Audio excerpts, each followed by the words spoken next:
Hello, I'm with Geoffrey Prewitt, the Chief of Development Programming Section at the UN Volunteers. He's here now in Mexico for a little visit here to the UN Volunteers team here in Mexico. So thank you for the interview, Geoffrey. I would like to know first, what is the purpose of your visit here? Thank you.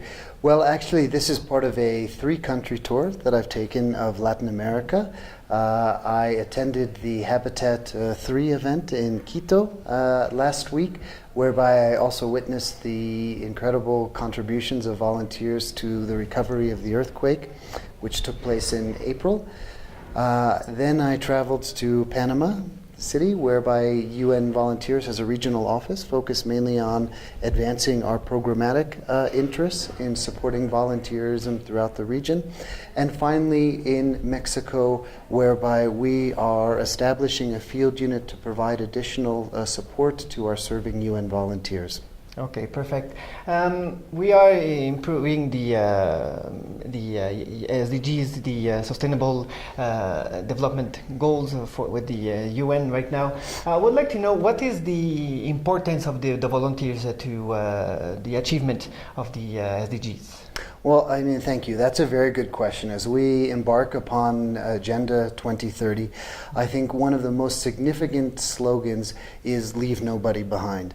The Sustainable Development Goals, in order for them to be achieved, need to be inclusive. They need to be participatory.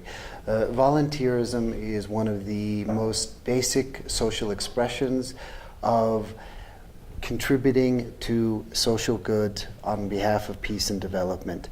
Volunteerism encompasses all individuals. It does not have any bias to gender, to age, to income bracket, to ethnicity. Anybody can volunteer. Volunteerism is truly universal, and the more people that get engaged globally in support of improving the livelihoods of those around them through volunteerism, and currently on average approximately 1 billion people volunteer every year in making contributions to their communities, I think the closer we will arrive at achieving our very ambitious agenda by the year 2030. Mm-hmm. Do you have an example of the good case of volunteers in some countries? I don't know if you have something to. Absolutely, and I will reference from this region because I just came from Ecuador again, whereby they experienced the devastating earthquake of April 2016. And we know the damage that it caused to the country as well as the lives that were lost. Volunteers were some of the first responders, whereby they ensured debris management and housing demolition. They helped rescue people that were unfortunately affected by the events, provided shelter and food, helped set up new, improved living conditions so that they could build back better. So volunteers were really on the ground, working with the communities to reach out and provide basic social services to those affected by the earthquake. But I could come up with hundreds and hundreds of excellent examples whereby volunteers have served on behalf of the development community. Mm-hmm. And now we have a big crisis of refugees in Europe. Mm-hmm.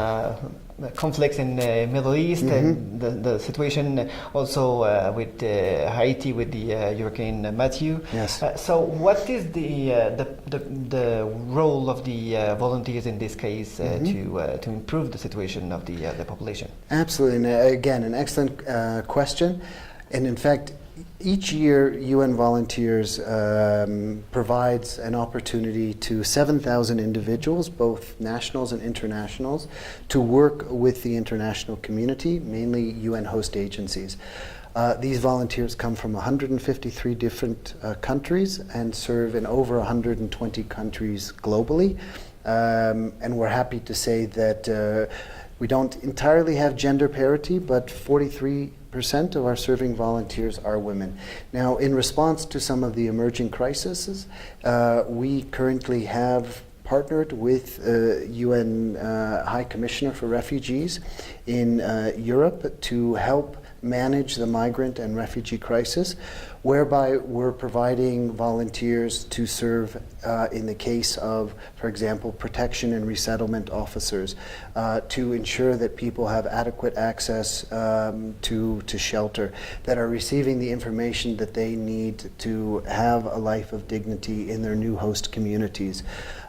We are working very actively in also some other countries, such as Syria or Somalia or Libya or Egypt, where a number of these refugees are coming from, or the migrants are coming from, to improve the conditions within their immediate confines, so that they will see and make contributions in their home countries as well. Mm-hmm. And now we have here in Mexico the UN Volunteers Office here in Mexico. I would like to know, what is the importance of the volunteers here in the country? Absolutely, and again, volunteers for UNV service all UN agencies, so we consider ourselves as a support system to any host agency against many different profiles, from serving as communications officers to monitoring and evaluation, to providing legal expertise in the case of the Human Rights Commission. We currently have about 9 serving volunteers in a number of different development professional fields, and we hope to expand that in upcoming months. Mm-hmm.